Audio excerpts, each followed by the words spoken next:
আসসালামু আলাইকুম।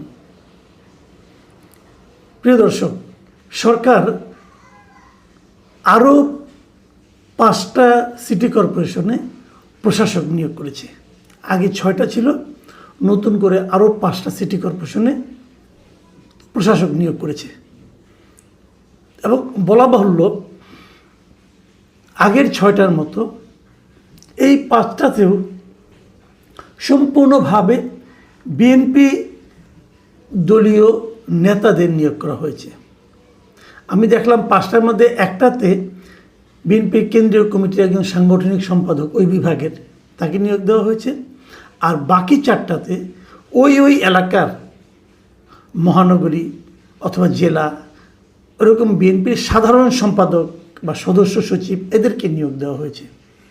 তার মানে 11টা সিটি কর্পোরেশনের সব জায়গায় এখন বিএনপির লোকজন প্রশাসক হিসাবে নিয়োগ পেল। এই বিষয়টা কী দাঁড়ালো? এটা কি ভালো হলো নাকি মন্দ হলো? এটা নিয়ে একটু কথা বলতে চাই।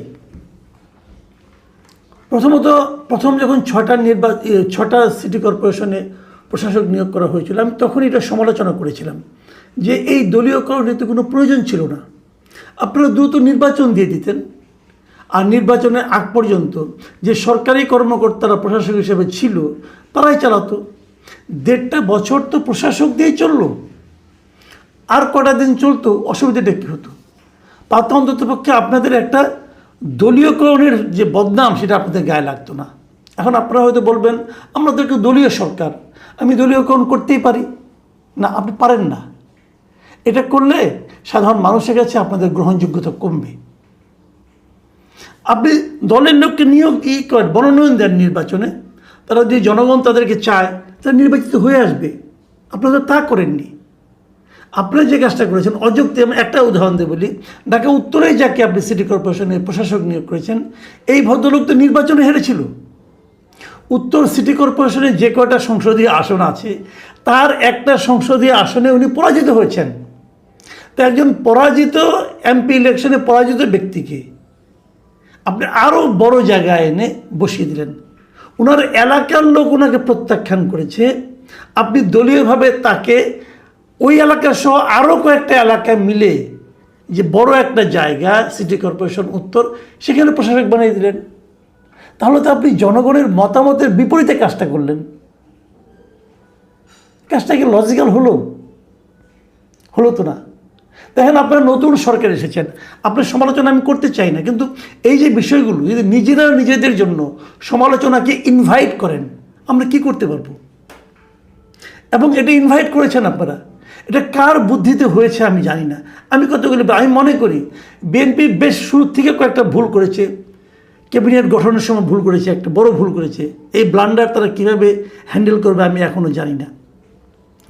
আর এই সিটি কর্পোরেশন নিয়ে তারা পলিটিক্যাল ভুল করতে যাচ্ছে, টোটালি রাজনৈতিক ভুল। আমি আমার মতো করে বলি, আমি যেভাবে বুঝেছি সেভাবে আমি জিনিসটা বলি। এই আপনি যাদেরকে নিয়োগ দিলেন, আমি ধরে নিতে পারি এদেরকে হয়তো আপনারা পরবর্তী সময়ে মেয়র হিসেবে মনোনয়ন দেবেন তো দেবেন, নাহলে তাদেরকে আপনি আগে আনলেন কেন? হয়তো আপনারা ভেবেছেন যে তারা আগে এসে একটু অভিজ্ঞতা অর্জন করবে এবং সেই অভিজ্ঞতার আলোকে তারা হয়তো পরবর্তীতে খুব ভালো একজন মেয়র হবে। কিন্তু সমস্যাটা হচ্ছে, ওনারা যেই দিন থেকে প্রশাসকের দায়িত্ব নেবেন সেই দিন থেকেই ওনাদের জনপ্রিয়তা কমতে থাকবে। গ্যারান্টি আপনি লিখে রাখেন। কেন কমতে থাকবে জানেন? আমি সেটাও বলি। ওনারা মনে করবেন আমরা তো 6 মাস অথবা 1 বছরের জন্য অথবা 7 মাস অথবা 3 মাসের জন্য, যে কদিনের জন্য হোক, আমি তো এখানে এসেছি, আমি তো পরবর্তীতে আবার নির্বাচিত নাও হতে পারি। তাহলে যা কামানোর কামিয়ে নিয়ে এই সময়। এবং ওনাকে যে দেওয়া হয়েছে এটা তো সম্পূর্ণ দলীয় বিবেচনায় দেওয়া হয়েছে। সেই কারণে এই দলের আরও যারা আছে তার নিচের পর্যায়ে নেতা, পাতি নেতা, তারাও কিন্তু বলবে আপনি মেয়র হয়েছেন, আপনি প্রশাসক হয়েছেন, আমাদেরকে বিভিন্ন রকম কাজকর্ম দেন, আমরা কাজকর্ম করি। এই যে দলের নেতাদেরকে উনি সার্ভ করতে যাবেন, ওনার জনপ্রিয়তা কমবে। আমি আজকে এই ঘটনা দেখার পর 3টা সিটি কর্পোরেশনের সঙ্গে আমি ওখানে থাকা বিভিন্ন সাংবাদিকদের সঙ্গে আমি যোগাযোগ করেছি। এবং তারা তিনজনই বলেছেন যাকে যাকে সিটি কর্পোরেশনের প্রশাসক হিসেবে নিয়োগ করা হয়েছে তাদের বিবেচনায় উনি ফিট না, উনি ফিটেস্ট না, মানে ওনার চেয়েও জনপ্রিয়, ওনার চেয়েও যোগ্য ওখানে আরও লোক আছে। এখন তাকে দেওয়াতে গত ইলেকশনে তাদেরকে মনোনয়ন দেওয়া হয়নি, তারা এক ধরনের হতাশা ছিলেন, সিনিয়র লিডাররা হতাশায় ছিলেন। এখন যখন ওরা ভেবেছিলেন হয়তো সিটি কর্পোরেশনে ওনারা মনোনয়ন পাবেন, কিন্তু এই যে দেওয়া হলো না, দেওয়া না হওয়ার কারণে তারা এখন থেকে ইনঅ্যাক্টিভ হয়ে যাবেন। এর মধ্যে কেউ কেউ তো এমনও বললেন যে ওনারা এত বয়স্ক এবং এত অত্যাচারিত হয়েছেন গত 17 বছরে যে ওনাদের এখন আর মুখ দেখানোর জায়গা থাকলো না। এদের কেউ যদি মির্জা আব্বাসের মতো স্ট্রোক করে বসে তাও কেউ অবাক হবেন না আপনারা। ওনাদের বক্তব্য আমি যাদের সঙ্গে কথা বলেছি, এবং ওনারা বলেন ওনারা এখন ইনঅ্যাক্টিভ হয়ে যাবেন, এবং যেই দিন থেকে নাকি ওনাদের মনোনয়নটা দেওয়া হলো প্রশাসক হিসাবে, যেই দিন থেকে ওনারা প্রশাসকের দায়িত্ব নিয়ে বসবেন সেই দিন থেকে ওখানে বিএনপি প্রার্থীর জনপ্রিয়তা কমতে থাকবে।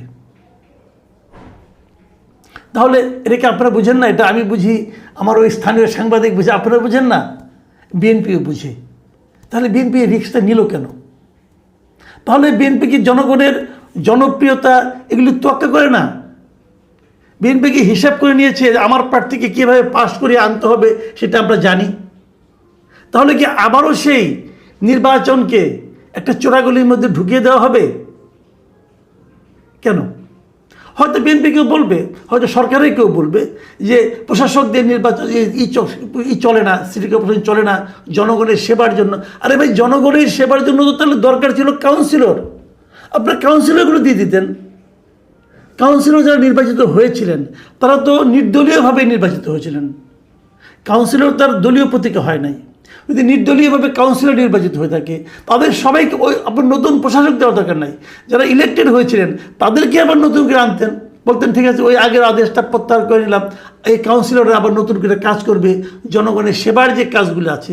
দেখেন সিটি কর্পোরেশনের কাউন্সিলর তো অনেক কাজ, কিন্তু মানুষের কাউন্সিলর না থাকার কারণে, সরকারি কর্মকর্তা থাকার কারণে, সরকারি কর্মকর্তারা যে ওখানে দায়িত্ব পালন করছে এতে অনেক অসুবিধা হচ্ছে। তারা মানুষকে চেনে না। একটা জন্ম সনদ অথবা একটা আপনার সার্টিফিকেট, ক্যারেক্টার সার্টিফিকেট, এরকম প্রায় মানে 20-21টা কাজ কিন্তু কাউন্সিলরদের হাতে থাকে, জনগণের কাজগুলি, জনকল্যাণ সম্পর্কিত কাজ। তো ওইটা তো আগে দরকার, ওইটা আনতেন। তা না এনে আপনি মেয়র পদে আপনি দলীয় লোককে জোর করে বসিয়ে দিলেন, ঠিক করেন নাই। আমি আরেকটা কথা বলি, আপনি যে কোনো লোককে এই সমস্ত যে কোনো সিটি কর্পোরেশনে র্যান্ডমলি আপনাদের যদি কোনো নিরপেক্ষ কোনো আপনার মানে এরকম খবর নেওয়ার কোনো স্কোপ থাকে অথবা গোয়েন্দা সংস্থা আছে, যোগাযোগ করে দেখেন, যে কোনো জায়গায় যোগাযোগ করে দেখেন যে এই সিদ্ধান্তটা, সরকারের এই সিদ্ধান্তটা, দলীয় লোককে প্রশাসক নিয়োগ করার যে সিদ্ধান্তটা, এটাকে মানুষ ভালোভাবে নিচ্ছে কি নেয়নি দেখেন। আমি তো খবর নিয়েছি, নিচ্ছে না, তারা ভালোভাবে এটাকে নিচ্ছে না। 2-1 সমর্থক পাবেন, আপনি নিশ্চিত থাকেন তারা বিএনপির লোক। বিএনপির লোক ছাড়া আর কেউ এটাকে ভালোভাবে নেবে না। একটা কথা মনে রাখবেন, এই নির্বাচনটা তো করলেন একটা তো আপনারা একটা জাতীয় নির্বাচন করেছেন, আপনাদের অভিজ্ঞতা হয়েছে। ভাবুন তো একবার, কেবল নিজের দলের ভোট দিয়ে কোনোদিন আপনি ইলেক্টেড হতে পারবেন না। বাংলাদেশের কোনো নির্বাচনে নিজের দলের লোকের ভোট দিয়েই নির্বাচিত হওয়া এটা কঠিন কাজ। নিরপেক্ষ ভোট লাগে। যারা কোনো দল করে না তেমন ভোটটাই ডিসাইডিং ফ্যাক্টর হয়। সে লোকগুলিকে জিজ্ঞাসা করেন, কেউ পছন্দ করেনি। কেন করতে গেলেন এটা? আমি বুঝি না। এত দ্রুত যে রাজনৈতিক ভুলের চোরাগলিতে বিএনপি পা দেবে এটা আমার হিসাবে ছিল না। আমি ভেবেছিলাম এখানে অনেক সিনিয়র আছে, যেমন আমি মির্জা ফখরুল ইসলাম আলমগীর, এই ভদ্রলোকের উপর আবার অনেক ভরসা ছিল। উনিও স্থানীয় সরকার মন্ত্রণালয়ের প্রধান হিসেবে আছেন, উনি তো মন্ত্রী। তো ওনার মন্ত্রণালয়ে এই সিদ্ধান্তগুলো কেন আসলো আমার কাছে ক্লিয়ার না। কিছু লেনদেন হয়েছে কি না সেটাও বলতে পারবো না, হতে পারে। কিন্তু সব ধরনের সন্দেহ যখন আপনি করবেন, নানা ধরনের সন্দেহ কিন্তু আপনার কাছে চলে আসবে। উনি বলবেন উনি খান না, ওনার হয়ে অন্য কেউ খান, খবর নিলে টের পাওয়া যাবে। কিন্তু দলকে ডোবানোর জন্য এত তড়িৎ, এত দ্রুত আর কোনো সিদ্ধান্ত হতে পারে না। এটা কেন? আমরা প্রায়ই বলি যে আমাদের দেশে যারা ক্ষমতায় যায় তারা মূলত জনগণের জন্য যায় না, তারা যায় নিজেদের জন্য। ভাবখানা এরকম, এই দেশটা হলো একটা বড় একটা কেক, এই কেকটাকে আমরা ভাগ বাটোয়ারা করে খাবো। তো যারা কেকের ভাগ পায়নি তারা হয়তো বলেছে এখানে তো অমুক এমপি হলো, তমুক এমপি হলো, আমরা এতদিন জেল খাটলাম, তা আমরা কি পাবো? আরে ভাই, জেল সবাই খেটেছে, জেল বিএনপির কোনো লোকটা খাটেনি বলেন তো আপনি। আর সবাইকে আপনি দিতে পারবেন? বরং সবাইকে দেশ সেবার সুযোগ দেন। তা না, কেকের ভাগ দিচ্ছে সবাইকে, যে ঠিক আছে তুমি এই কেকটা নাও, এই কেকটা নিয়ে তুমি খাও, আরাম করে খাও, তোমার চেলা চামুন্ডাকে কিছু কিছু দাও, তাহলে হয়ে যাবে। কিন্তু এটা কোনো ভালো কাজ হয়নি। আমি বললাম তো, আপনারা যোগাযোগ করে দেখেন, বিএনপির অনেক লোকেরা এটা সমর্থন করবে না। বলেন একটা কথা আমি বলি, যেমন আমি এর মধ্যে দেখেছি যে 6টাকে আগে দিয়েছিলেন আপনারা, সেই 6টার অনেক প্রশাসকই কিন্তু এরই মধ্যে বলা শুরু করেছে যে আমরা কিছু পাইনি, সব একদম খোকলা করে রেখে গিয়েছে। কেউ কেউ বলেছে যে সিটি কর্পোরেশনের কর্মচারীদের বেতনটা পর্যন্ত দিতে হবে ধার করে, বলেছে তো। তার মানে অভাব দিয়ে কিন্তু শুরু করেছে। তো অভাব দিয়ে শুরু করলে নগর জীবনের প্রাত্যহিক যে সমস্যাগুলো, এই সমস্যাগুলো তারা সমাধান করবে কিভাবে? টাকা তো নেই। সমাধান যখন আপনি করতে না পারবেন, 6 মাস পর ইলেকশন আসবে। এটা যদি 5 বছর পর ইলেকশন হতো, ধরেন আপনি তাহলে ইলেক্টেড হয়ে গেল, ধরেন আপনার 6 মাস পর ইলেকশন হতো, তখন যদি নির্বাচিত হতো তাহলে তো সে 5 বছর সময় পেত। প্রথম 6 মাসে কোনো সমাধান করতে পারতো না, প্রথম 6 মাসে গুছিয়ে নিত, পরবর্তী সময় সমাধান করত, মানুষের মন জয় করত, এরপরে তারা কিন্তু দলের জন্য কিছু একটা করতে পারত। কিন্তু এখন তার হাতে সময় 6 মাস, 6 মাসের পরীক্ষায় নামিয়ে দিয়ে তার হাতে আপনি ইলেকশনে নামিয়ে দিচ্ছেন, সে তো ধরা খাবে। বিএনপি একদম নতুন কোনো রাজনৈতিক দল না, একটা পুরনো দল, কিন্তু তাদের মধ্যে এই রাজনৈতিক সিদ্ধান্তটা, এত কাঁচা সিদ্ধান্ত কিভাবে আসলো আমি বুঝতে পারি না। বিএনপির তারেক রহমান সাহেবের প্রজ্ঞার উপর, ওনার চিন্তা চেতনার উপর আমার এক ধরনের ভরসা আছে, এখনও আছে। এটা কি উনি জানতেন? যদি উনি জেনে থাকেন তাহলে উনি কোন বিবেচনায় এই কাজটা করলেন, তার একটা ব্যাখ্যা কিন্তু আমরা জানতে চাই। আর যদি না জেনে থাকেন, যাদের কারণে এই দুর্ভোগের মধ্যে আপনার যে এই যে রিস্কি সিদ্ধান্তটা আপনি নিলেন, তাদেরকে চিহ্নিত করেন, তাদের উপর নির্ভর করেন না। এটা কিন্তু ডুবাবে, আপনাকেও ডুবাবে, দলটাকেও ডুবাবে। যদি সুষ্ঠু নির্বাচন হয়,